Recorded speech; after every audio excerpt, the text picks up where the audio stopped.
Off you go. Artificial intelligence is taking humans to places we couldn't go before.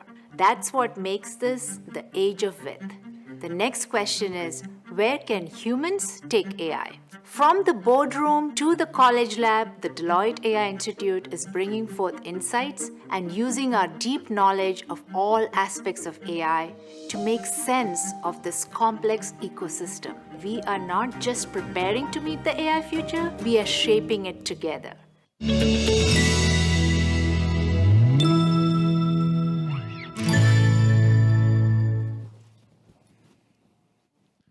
All right, welcome to a session that you're really going to enjoy. We're really fortunate. We have a principal from Deloitte, as well as the principal in the consulting and strategy and analytics practice. But Juan's truly an industry thought leader. He's also Deloitte's chief data officer of their consulting practice. So we're really fortunate to have him here. He's going to have a talk in a couple parts. I'm going to let him take over, but if you have questions, he's open to questions, which is going to be a very interesting talk. So without further ado, Juan, great to have you. Oh, thank you. And I tried to pump myself up for this session. When I first saw that I was on the last day and the last topic, I was like, well, maybe they saved the best for last. and then as I walked across where all the booths and they're all shutting down, including mine, I'm like, it kind of now feels like I was picked last on a team. So Juan, I really appreciate you guys making time. I know it's late and we all have other commitments and travel plans, but this is a very important topic near and dear to my heart. As my introduction, I serve as our chief data officer, and I've had many different roles in consulting. And for you that know consulting, we're a professional service firm. Most of us, or most of you probably know the consulting side, but we have three other businesses. So we have a tax business, a audit and assurance business, as well as a risk financial advisory business. So when we say Deloitte, we mean all four businesses. I serve as our chief data officer, not only in consulting, but as of June, I took over the enterprise CDO role, so now I have responsibilities across all four businesses. Prior to that, I led what we first called our data management offering, which then turned into our data modernization offering, which included big data, cloud, and all the sort of latest and greatest tools and technologies that we know today. In that role, I helped our clients transform themselves to be insights-driven, data-driven, define strategies, define the role of the CDO, define the office of the CDO, what services and capabilities should they have. And so as part of that, I did that enough externally to serve some of you that our own leadership finally sort of took notice to say, well, I think we need to do that for ourselves. And so about 3 years ago, we started down this journey. And we, not to say we didn't have a data strategy, we just had many. Not to say we weren't, building and delivering on data capabilities. And when I say data, I mean it in its broadest sort of definition: data, analytics, AI, et cetera. We didn't have a unified one across those four businesses. And so I, along with my colleague back there, Carl Gerber, who's also part of the planning committee, and another colleague by the name of John Irving, set out to define our data strategy. And what we found was nothing different than what we have found with our clients. Lots of good stuff, but oh my goodness, the opportunities are just endless. And we really need to, bring sort of the collective power of our businesses and our enabling areas to really make, the ambition of becoming an insights-driven organization true. So those are the roles that I've played. When I step back from that, I think there's something really interesting in my journey as a data professional, and we'll get to the ugly truth, don't worry. It all kind of builds up. I've done this talk like 10 times. But my journey, and I think this is really important, especially for us in this business, right? Like no one was talking about a data professional 20 years ago, right? You were a DBA. And there was no, diversity in roles. It was one role, and you did like 20 different jobs. And so my journey was no different in that. But very early on in my career, and it was probably either my first project or second project, it wasn't for Mark Clare, who I've worked for many times. But early in my career, I was working for a energy company. I'm based in Houston, so a lot of my projects are energy-oriented, or were energy-oriented at some point. Very early on in my project, and these were the trends at that point in time were, enterprise data warehouses, operational data stores that were meant to be smaller, more nimble, more agile, more self-service, right? Things we still talk about today. I was working directly on the trade and risk management floor of an energy company. And this was their first entry into truly developing a unified dashboard across all the different desks across the region and globally. And I would say I was a full stack engineer. Although back then I was probably a DBA, but I was a full stack engineer. I should have gotten a raise because I was doing everything. I was doing everything from what we call data ingestion or data pipelines, i.e. ETL, right? Using tools that some are still on today, some have gone. I did all the data modeling, third normal form. I did all the design and report development, did it all. And we launched this massive and super impressive dashboard. And when we handed it over to the trading floor and all the traders, I learned a very important lesson. We got one of the most fundamental requirements wrong, and we completely missed it. So, as we all know, the market closes at 4 p.m. Eastern, 3 p.m. Central. And this report was due to them at 7 a.m. in the morning. Guess what we didn't do or didn't know? We didn't know to cut off, the volatility in market pricing that happens, after hours, which changes the overall risk exposure. And so the next day, we showed up really early because traders show up at 6 in the morning, and we were just ready. We're like, we killed it. And they started freaking out. They're like, this wasn't on our exposure. And I learned a really important lesson, which was, it's good to know all the technology, but it's even more important to understand sort of the business and the functional application of the data and the insights that you're deriving. And so I took it very personal. And we were a small team, probably 3 max, doing this sort of massive project. And I took it really personal. I was like, I need to spend time with the traders. But for any of you who have ever worked in a trading organization, those guys don't want to talk to anyone, or gals. High strung, high opinion. They know what they want, and if you're not part of that desire, they don't want anything to do with you. But I was very observant, and I watched what they would do.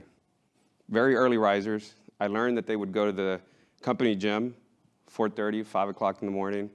They were at their desk by 6, 6:30. They would leave at 3, obviously. And so I completely just changed my schedule just to start building a relationship, to understand, okay, well, what are you going to do when you get to the desk?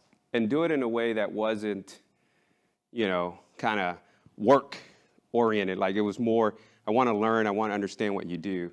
And I made it less about the dashboards and the reports. And so the lesson I learned very early on, which again will kind of tie into all of this, is, in order to really be good at data, of course, you need to understand the technologies, right, the capabilities across that entire value chain, irrespective of where you sit.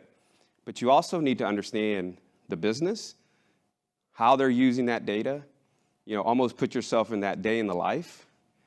But more importantly, you got to build relationships with the end users of whatever it is we're delivering.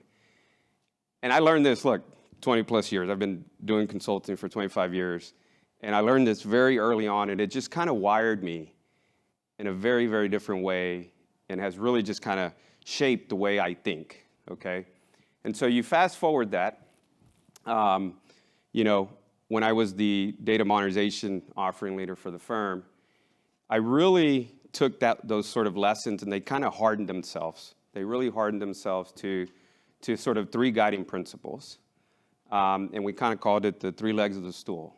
And we used this to hire and mentor and train and recruit, sort of our people. And so, yes, you needed to know the technology, and if you were a data engineer versus a data scientist versus, a data storyteller, you have your own unique skill set, but we need you to focus on an individual area of the business. And so if you're really good at customer data, we need to get you really good at understanding how a sales and marketing organization works or an e-commerce organization works. If you're really good at product data, we need to help you understand how supply chain works, how demand forecasting works. And so we went really hard on that sort of functional side. And the third one is, again, the sort of, think of it as core consulting skills, think of it as advisory skills, think of it as strategy skills. But I fundamentally believe as a data professional, without that sort of ability to influence with the business, you could have designed the best solution. That ultimate buy-in, we now hear this sort of the last mile, when it comes to data and insights. Like that last mile, let me tell you, takes some consulting, it takes some sort of advisory skill sets to really make that connection. And so I learned those things very early on. As we get into sort of the details, I think I shared a little bit more about myself, but appreciate it. As we got into, this topic, I took on the consulting CDO role 3 years ago, roughly. One of the first meetings I had was with a global footwear organization up in the Northeast. You guys can guess. And I had a meeting, and part of my sort of goal was to have more one-on-ones with other CDO or CDAOs. And he was my first one. And he had actually come from that organization, but was part of the business, had very to maybe not a lot of sort of data or tech fluency skills.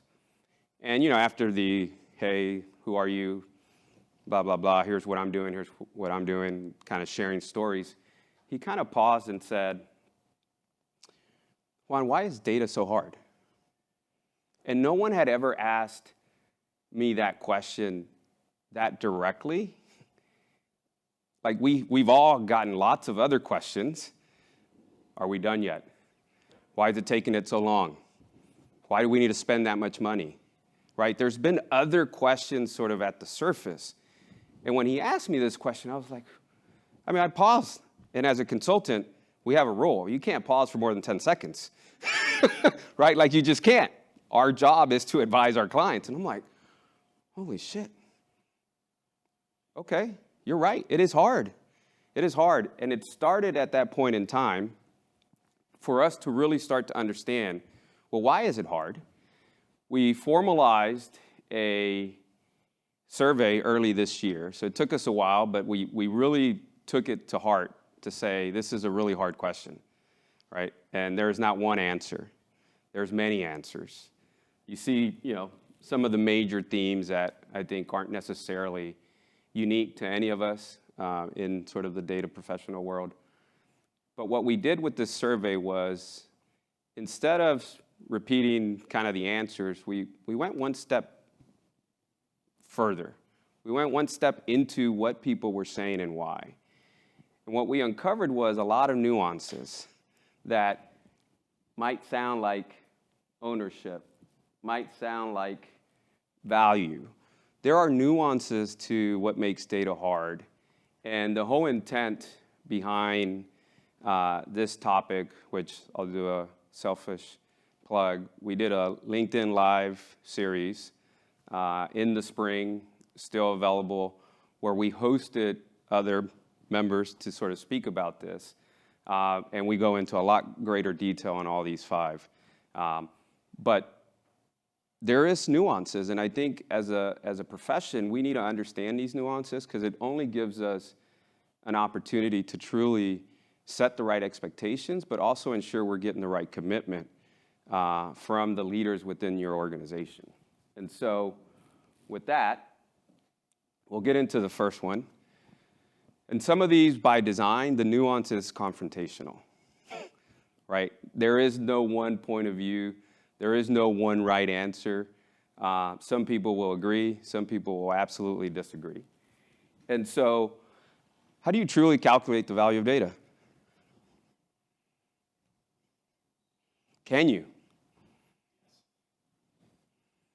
I would argue fundamentally you can. Yeah. But where does that calculation start and where does it end? And where it's gotten confrontational, at least in the nuance for us in the survey we did, was calculating hard dollars typically start and end from a IT perspective. And then, those are easy. We need to implement these three things, and either we had them and now it's cheaper because it's on the cloud, therefore I'm going to go from spending X to spending Y. I'm realizing a ROI of X%. Pretty straightforward. And then there's usually a backup slide to the business case. Oh, we're going to enable all these other things. We're going to be able to sell more. We're going to be more efficient in our supply chain. You know, we're going to attract more customers. We're going to cross-sell. We're going to upsell. You hear all those, and they're just bullet points on the second slide. Hardly, some organizations will do the hard work. It's hard to actually start putting hard, tangible benefits around those. But then the argument we get, because we've seen organizations go that far, okay, I'm going to go and improve our overall customer experience, therefore I need better customer data, better quality, I need an MDM system, and it's going to help me upsell, cross-sell, and grow our customer base and retain our customer base, right? Top 4 things. And they put numbers. And the SVP of sales and marketing says, wait a minute, that's my strategy. That's my strategy, right? The 3% lift on sales is me. It's my strategy. It's not the data strategy. And so it gets confrontational. It gets confrontational. But I think those sort of nuances and messy conversations are really important. And I advocate, as you do, sir, to go all the way and to have those hard conversations. There is now an emerging trend in this entire space around developing a data value index for the entire organization. And that's not new. The World Economic Forum has launched an effort around this. The EDM Council, which many of you might be familiar with, are also doing a very similar sprint. We are piloting it internally ourselves to see how can we develop an index that can really take business results based on data capabilities to drive an overall index for how is data truly being used and leveraged to drive that organization, to drive financial results. Some of these organizations that I've mentioned are predicting that at some point, this will become a KPI on any public organization's report. There will be an index that says your data value is X. And so I think this is one of the biggest things for our profession to tackle. When we started talking about this internally amongst the Deloitte CDOs and how we wanted to apply this, we envisioned the day, so we have 4 businesses, 4 distinct CEOs. We envisioned the day to have each CEO, as part of their own standard scorecard, to say, our audit business is at 8% or an 8. We're not quite sure yet if it's a percent or 1 to 10. We're figuring that out. And our consulting business is at a 6. Imagine the dialogue that that's going to create at that level of leadership within an organization. Why are you an 8? Well, I'm using data more effectively. I have more mature capabilities. And it's allowing me to grow my business 1x, 2x. You've not invested, or you're not investing enough. You're not leveraging external data.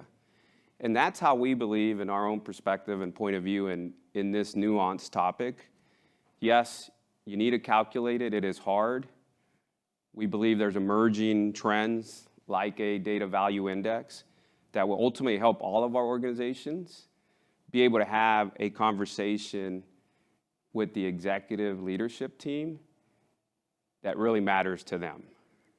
right? So it's not a funding request. It's not, hey, I need the CFO to be a sponsor for this program. It is, here is your index, and it's either, and you can start to imagine then there's peer comparisons. Okay, so I go and look at, all life science companies, and, they're here and we're here. It's a great motivator, right? And it helps to really bring the importance of data, I think, to the executive level. And I think that's something really important to us. And so, first one, it's hard, super important, and I feel we as an organization, as a profession, have to absolutely get this right. I'll pause there to see if there's questions.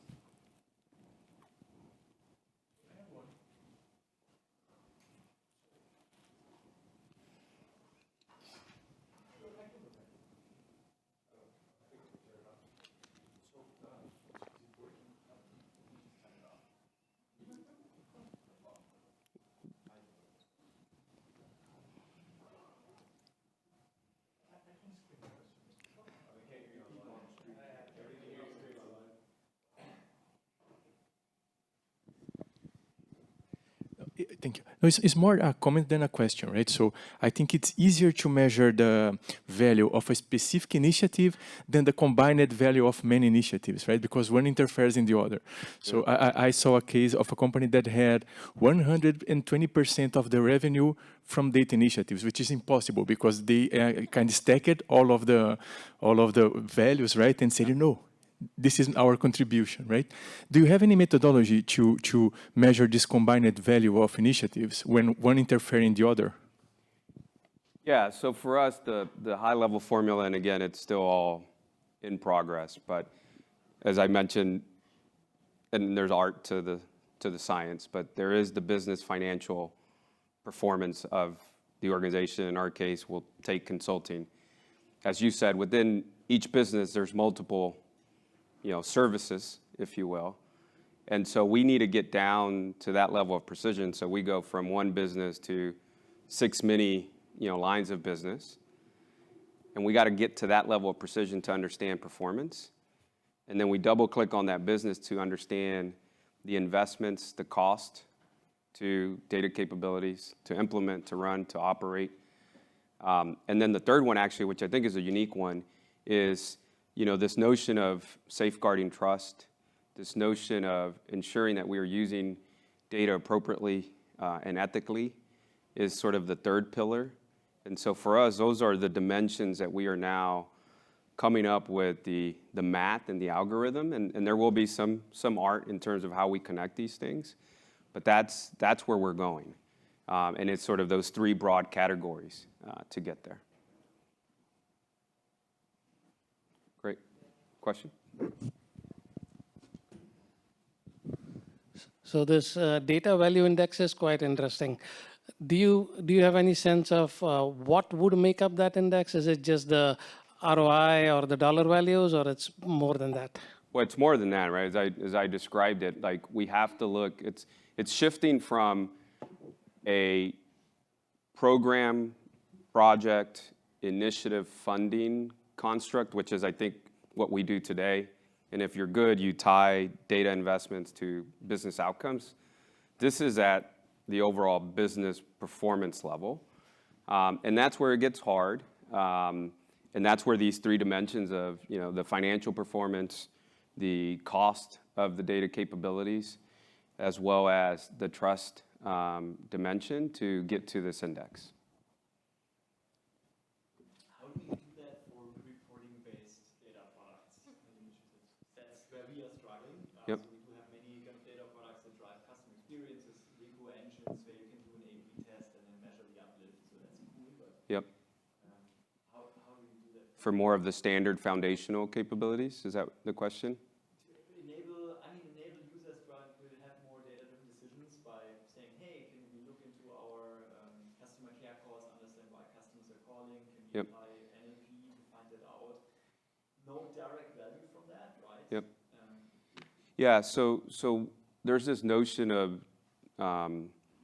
cost for decision that we're looking into, and I think it speaks to a little bit of your question in terms of there are standard reports that we need to just run the operations. Doesn't necessarily mean they're adding value or not. It's just part of the way we run the business.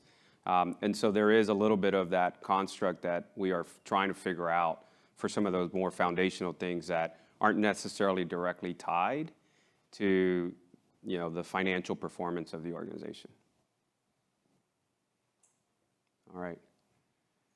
2, the most confrontational one of all. What's more important, system or the data? How many say the systems are more important than the data? 1, 2. How many say the data is more important than the systems? Okay, I'm amongst friends. Thank you. I mean, the way I tell the story is I almost got kicked out of a meeting. But what really happened was the CIO walked out of my meeting on his campus, and I'll give you no reference to type of company, where it's located, for obvious reasons.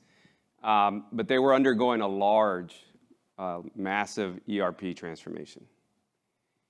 And, you know, they were going through the business case and how this was going to ultimately, you know, save them X millions and make them better, more competitive. And in this entire grand plan, there was one very important swim lane completely missing in their strategy and their approach. And like many others, you know, data is always sort of a afterthought. And my first question started a little bit more casual and less confrontational, but I said, okay, so you have legacy systems today that are now going to be replaced by this newer ERP system. What's the first thing you're going to do? Well, we got to move the data over. Where is that in this plan?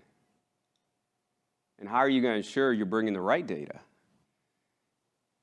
And how much are you investing in that swim lane versus the other swim lane? And not only just to implement, but to govern, manage, and maintain going forward. And so after we went back and forth in a little bit of that, I asked him directly, I'm like, do you believe, you know, this system that you're implementing is more important than the data that, you know, you're going to use, one, to go live, but then to continue to add, which is what is going to drive the decision making and the benefits that you're looking for. And he kind of looked at me, he got a little red, and he walked out. The rest of the folks from his team stayed, so I kind of said, okay, I'm going to just keep going. That was probably about 10 years ago, and I'm still here, so I think we're fine. But it really created a very unique, you know, debate. Most systems have a life of what? 6 to 10, maybe? And what do you do? What do? You take all that data, take it from the old system, you put it to the new system, go through all of this cleansing. Right, Mark? I mean, a lot. I have a friend that we worked together with at Deloitte who spent the last 25 years doing ERP data transformation. Yeah. He spent 10 years in the same city with 2 companies who were on the same campus, going from one to the other, doing exactly what you're saying. That's all he did. Yeah. But his expertise was getting data from data. Yeah, and so if you sort of push on this nuance, right, and you sort of push on this concept, because the point here isn't to add more money or more funding to data transformations as you go from one system to the next. The nuance here is we need to start thinking about products, features, and capabilities differently. And we need to start thinking about them with the data first mindset. What does the data tell us? And how do we use the data to design the features and the capabilities that we need? And we actually have a really good use case here. So we worked with the high-tech manufacturer in Texas that wanted to transform their supply chain. And yes, you have all these systems in the mix that are required, but we sort of created this integrated data value platform first. We said, what's your process? And how does that process need to change to truly help you achieve this broader transformation goal? And that process then defined all the data attributes and capabilities that you needed. And then we retrofitted the system to fit that data model. So we flipped sort of your traditional approach, which is, what does the product have? What are the capabilities? What are the features? How do I configure that to my business? Where do I need to customize? Right? We all know that journey. We flipped it. We said, what's the process? What are the insights and decisions that you're looking to make to ultimately achieve this goal? We then define this massive integrated value data platform. Doesn't sound right, but that's what they called it. And then we retrofit that to the individual pieces of the technology landscape that they had. Super successful. We're trying to do some of that, I would say, within our own Deloitte walls. We have some massive transformations going on right now around our HR talent side of the house. And we're trying to take these learnings and these concepts to say, how do we take a sort of data-first perspective when we design and implement these large-scale, package solutions? So that's the nuance. That's the point of view there. That's the perspective. Thoughts, questions? Shouldn't there be a business first? A business first?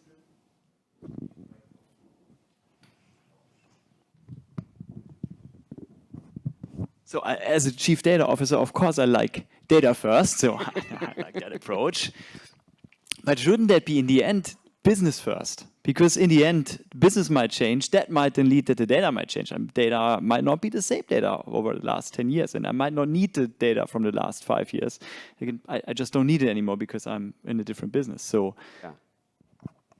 I think so, right? I think, data plus, business plus data,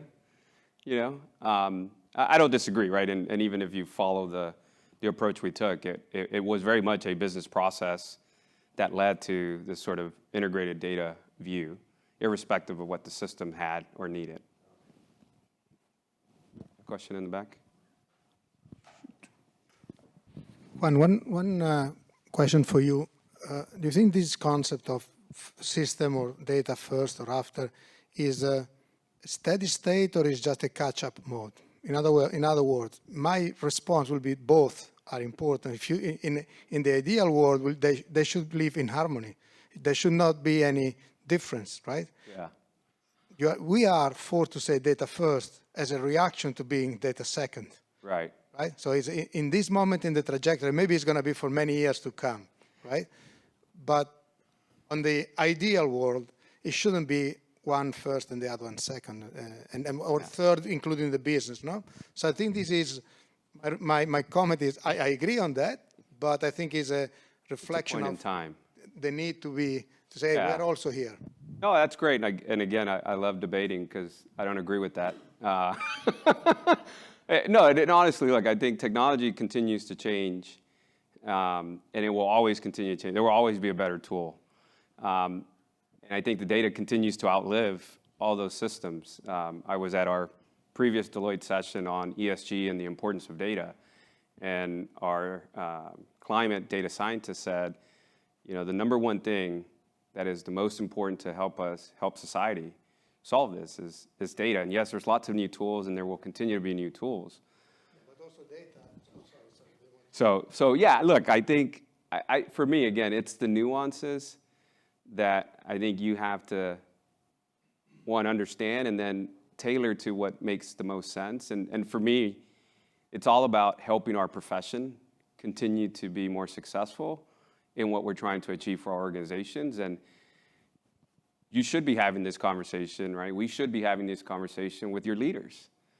And it might be a completely different answer depending on your perspective, but we're not talking this way, right?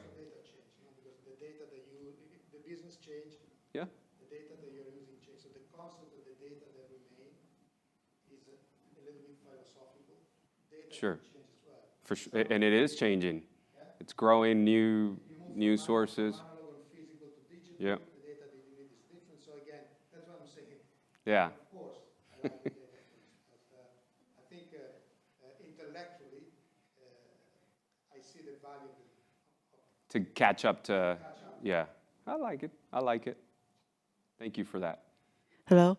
My question is, actually, I have worked with Deloitte for like multiple projects.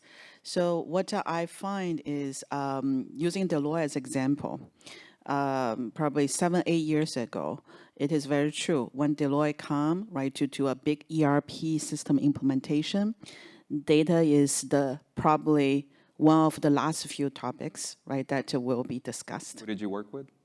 I'm not going to write it down, don't worry. And it's changed, right? So now I'm working again with Deloitte, right, for another big ERP transformation project. And the Deloitte account executives, which actually they know me from the previous implementation, they saw me, they right away say, oh, data is important, we should do this first. So I'm so happy, right? So it's changing. So then I do want to point out one thing that actually from system team, right? What now as this is changing, which I totally agree with you, this is definitely the right mindset we should all do. So, but I want to present a challenge to the data people from system team perspective. Mm-hmm. So what the system team is challenged to do is data conversion. Whenever a system needs to be changed, right, from like either even the same vendor or change it to a different vendor, it's probably one of the most painful part of the whole project, which is to try to figure out a way to bring data, especially transactional data, from the previous system to the new, and also, right, kind of map to the data first mindset. So I don't have a solution yet, but because now I have both sides, right? So I have both headache. So that's why I want to point out, as the CDO of Deloitte, I hope that you can also think along those lines and also help your colleagues, because right, we pay them a lot to get advice, and I hope we can get more suggestions for this type of pain sometime soon. Yeah, we should for sure connect after this session. Seriously. Thank you. Yeah, I'm Ram Kumar, CDO of Cigna. So I'm with you. You know, the latest research, less than 19% of the organization have a true data culture. When you closely look at what they do, data is the centricity of their organization. Yep. So everything's built based on data. Of course, you might call business first. I would call data-led business. That's why it's called data. It's called the lifeblood. Yeah. Today's technology is tomorrow's legacy. So you said you had processes and then you built data requirements. I've built an organization where we use data as the center. What do we need? What data do we need to run the business? Yep. Then we define the processes to enable the data, then support through technology. So basically that is what you call a true data-driven culture. Nowadays people talk about digital first, AI first. But if you have that data centricity, I can enable the AI, I can enable digital, I can enable analytics. So that's the mindset that organizations need to think about if you want to have a true data-driven culture. There's so much of hype that doing analytics or AI means an organization is data-driven. Sorry, no, it's not. You've got to understand the life cycle of data, managing the data to enable AI or to enable digital or analytics. So that's my experience. And like you, I've spent over 33 years trying to understand this. So been through that journey. Do it together. But hold your thought on the change culture aspect. So I think it's the last one on here, but yeah. There's a nuance to everything you just described. And there's one thing simple. There's a reason why you call IT, because I is the master and T is the slave. That. That's a new one for me. All right. Anything else? We'll move on to the next one. All right. So we absolutely had to address talent, and talent is absolutely not a new topic, but the nuance here, and I think we've gotten a lot better just about understanding this. Maybe 5 years ago or a bit longer, we talked about the data professional and the one that truly sort of had all the disciplines required to be good. Some people called them the unicorn, others were like the purple people or the purple person. And it was very easy early on to recognize that in order to really be good at data, and it goes back to my story and what I learned in one of my first projects just around this, different levels or different types of skills that I needed to be effective. And so the big nuance here, and I think we talk about literacy, we talk about changing culture. I don't think we talk enough about how do we round out our profession. Like we always talk about the end user, how do we ensure they know what they have, how do they use it more effectively to drive the decisions that we talk about. That's important and also hard. But how are we ensuring that we have a robust curriculum around the data profession? Wouldn't it be great to be able to say, I can start as a data analyst, and if I want to become a business analyst, I can do this. Or if I want to be a data engineer, I can do this. Or if I want to be a data scientist, I can do this. And there's a path to becoming the chief data officer. Wouldn't that be great? Wouldn't that have been great if we had it 20 plus years ago? We still don't have it. There's a lot more precision now in the roles, don't get me wrong. The roles I reference are roles you probably have in your organization, in your teams. But it's still very much a job, not a career.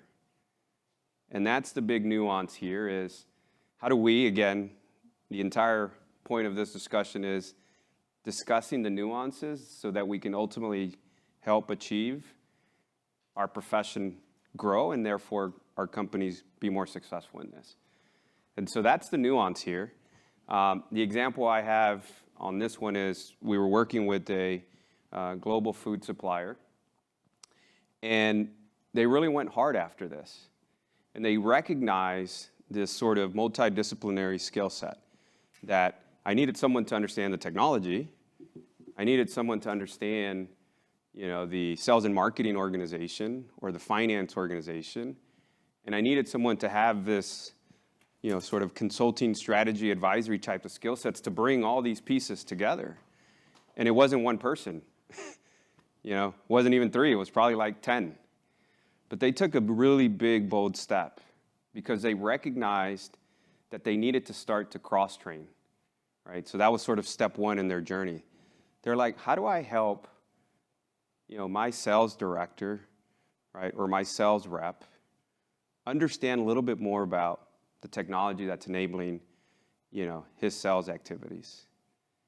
And how do I bring someone from our strategy practice that's sort of defining the broader customer transformation journey for this organization to bring in a little bit of that perspective? So they formed this team, and they started to cross-train, like very intentional. This wasn't a project, we're bringing 10 people together to solve this thing. It was intentional. There was training curriculum developed for all those 3 personas to learn a little bit more about the other. And then they took it one step further. Then they said, now you have an option. We're launching a new group.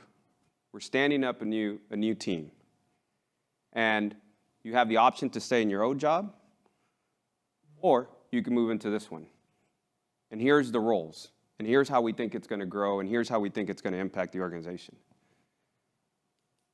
9 out of 10 moved to the new team.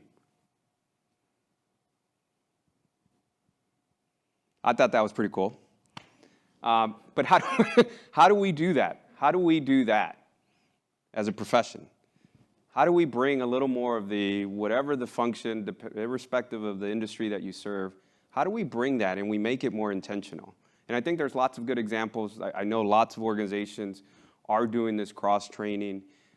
Even go back to colleges and universities, the whole discussion just around how do you converge a little bit more of these different degrees and disciplines. Like I think we're getting better at it, but I still think, especially in sort of our space, the data professional space, for me, I think this is one of these other sort of next big things that we need to tackle. And I think it's each of us individually doing it in our own organizations to really sort of help create a movement where we truly have multidisciplinary professionals, right? Like, I need to know more of the business. I need to have a little bit of the strategy advisory side in me, right? So you think of MBA with finance concentration or supply chain concentration with, data science, right? Like, these are the things we need to start talking about and figuring out ultimately to develop, a workforce of the future, right? The way we think about this talent. So that's the nuance. I thought that example was really great. It was a bold move for this organization, and it's paid off really big for them. So, thoughts, questions, reactions? Yes, of course.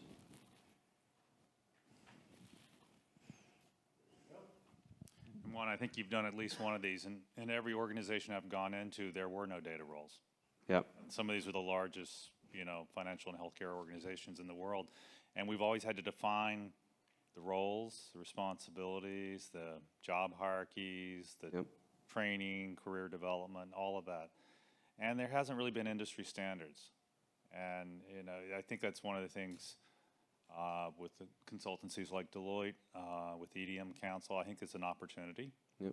If we all started, but particularly with the change in data science in recent years, and I think some of the opportunities is to create a model that would be recognized across companies, across industries, as opposed to having to customize it in every company. Yeah, agree. It definitely takes all of us, as I said, right? Like, we can't solve this individually for ourselves. We got to solve it for our entire profession. Thanks, Mark. Any other thoughts, comments? We probably have some online, but you want to continue? Sure, yeah. My new favorite topic, and there's a lot in this one, data privacy, less security, more privacy, more trust, more use, with a really strong lens on ethics. As we all know, with the growth of AI and machine learning and algorithms making decisions for us, trustworthy AI has become a really important factor. And the data, in terms of it being biased, or the algorithm being biased, is a huge focus for all of us. But when it comes to data and sharing data, it's really hard. There are, at least last I looked up, there was, in terms of consumer privacy laws, there's lots of other privacy-oriented laws, both federal and state, but there's 5 states now that have consumer privacy acts with 22 pending. Okay, so here in the near future, half of the states in the U.S. will have some sort of, consumer privacy act, like, in California, which was the first one, right? And so I feel the nuance on this topic is it's almost a contradiction to whatever phrase you want to use. We need to democratize data. We need to share more data. The next big trend we're seeing is not only sharing data within, the 4 walls of your organization, but we're now sharing data across other organizations. And so how do you do that, understanding, all the complexities and just the ongoing change that we continue to see from a data privacy perspective? And there's lots of emerging themes, techniques, both, from a technology perspective or from a business perspective, that are starting to take shape.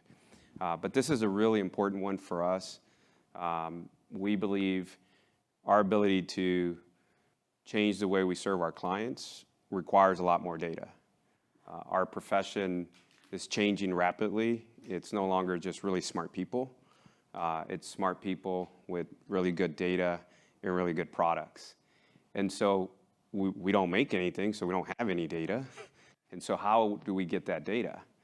And it's really challenging a little bit of this posture between, our legal policies, our risk policies, as well as how we engage with some of you as our customers, right? Like your data is very valuable to us. And so how do we get that data? How do we get that consent? As well as external third-party data, as well as public data. And so it is a really complex set of decisions that need to be made to really help achieve sort of, I think, what we ultimately want, which is more data to drive more insights. And it's not all the data in your four walls isn't enough. I think that's the big nuance here. And all these data privacy regulations are hard, but you can tackle them one by one, right? If you have an organization of our size and scale trying to solve this for ourselves, and as I remind you, we have a audit and tax business that have some extremely rigid federal laws that could require someone going to jail, right? And so if we can figure out how to work through those laws to ensure that the data is safe, to ensure that it's anonymized if it needs to be, and there are now emerging technologies like privacy-enhancing technologies to do this. There are the clean rooms where you can share data and you have no way to associate who that data came from or who it is, right? It's at an aggregated level. And so there's all these, emerging techniques coming out, again, both sort of from a business perspective and a technology perspective. And we believe, right, we need more data to ultimately achieve the goals that we need. And again, that data is no longer just within our four walls. And it's changing the construct of, I don't know if it was 10 years ago, maybe, or a little more, where, data was the new oil. And this was my field, and I am producing all this oil, and it's mine. That's not the game we're in anymore. My data plus your data can be a lot more valuable. And the example I have here is we had a food service distributor who, by definition, a wholesale distributor is sort of in the middle of the value chain, right? They have a lot of suppliers that actually make products, and then they have a lot of customers that use those products. And yeah, there was some data sharing, but it was more for, the buy side and sell side. So I have transactions because I'm issuing purchase orders to buy these products from these suppliers, and therefore I need to know the products, I need to know the suppliers. And they had the same level of sort of sales transactions as they were selling those products to their customers. But it was a very siloed view from the distributor, from the supplier, and from the customer.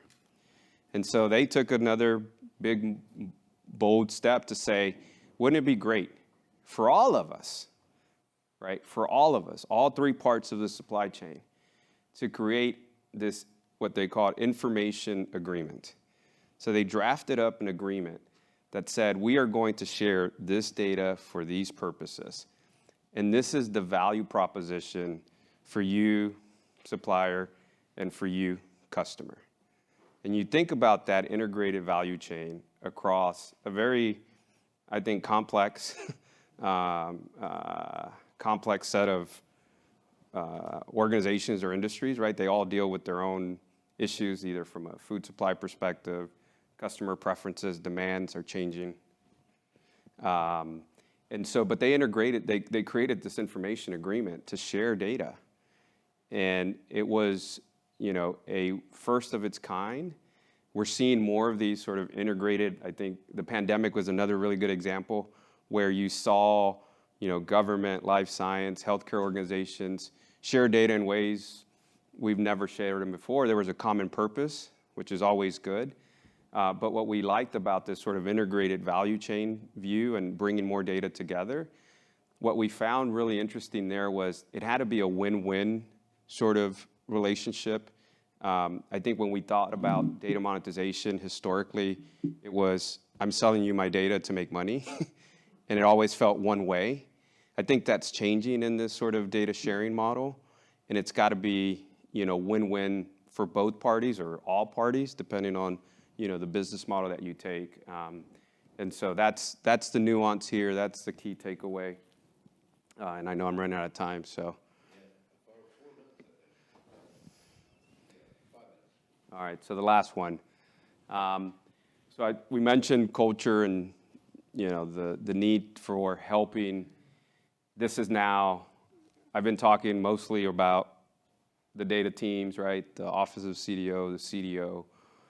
Data literacy and fluency, and those two words are they're used specifically and they're not interchangeable, are all about everyone else, okay? So everyone has probably some level of data training at this point in time. What we have found, and this is very much a Deloitte story, what we have found is the different personas that exist, and again, we're extremely complex, global, 4 businesses. The personas, the roles of each of our client service professionals is very different. What a consulting professional does versus an auditor versus a tax consultant are very different. But we all still have the same ambition to ensure that they're a lot more literate in the data that they're using, in the decisions that they're making. And so for us, it's taken a lot of effort to really just map that out in a way that I think our executives understand. And we're still very early on in this journey. We've made some really good first steps. But for us, the way we're going to tackle this is we're going to have an overarching curriculum around data literacy. And then we're going to pick and choose based on the persona of each of those businesses. And those will become required. And so that's the literacy part of it. The fluency part, which I think we've been pretty successful on, is how do we ensure that we're not only addressing, the tax consultant or the auditor, how do we ensure we're addressing the entire organization? And so we've come up with this concept of data fluency days, where we don't restrict this to any specific business or audience, it's open to everyone. And this allows all of our professionals to get a broader understanding of topics that we choose to present on that day, but we open it up to the entire organization. And so the fluency is really more about the freedom and the power of choice to give our people of, what, in your core curriculum, there wasn't a data science course required, but if you're interested, you come to this data fluency day. And so very early days, but I think that's the nuance here is everyone knows it's important, but how do you truly operationalize it given the size and scale of our organizations is hard. And that's sort of the one example from us. So with 2 minutes left, any questions? All right, let me fire the first one, highest number of votes. Is it the data that's hard, or is it the people don't want to follow a disciplined approach? It's a good question. Yeah. I think, that speaks to this one, right? That speaks to 5. I think we need to train our people better. And it's not just process training, it's again, this concept of data training. But I think we need to do a better job of ensuring that the solutions we're building actually meet their needs. So, here's another good one. What would be the formula, numerator and denominator, to measure the data value index?